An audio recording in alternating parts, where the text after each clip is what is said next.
পশ্চিমা দেশগুলোর কাছে এক আতঙ্কের নাম যেন ইরান।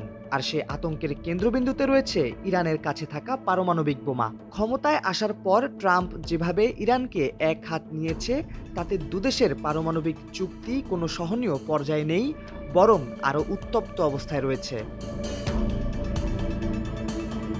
বিষয়টি নিয়ে পশ্চিমাদের ঘুম হারাম হলেও ইরান বলছে তাদের পারমাণবিক কর্মসূচি সম্পূর্ণটাই শান্তিপূর্ণ।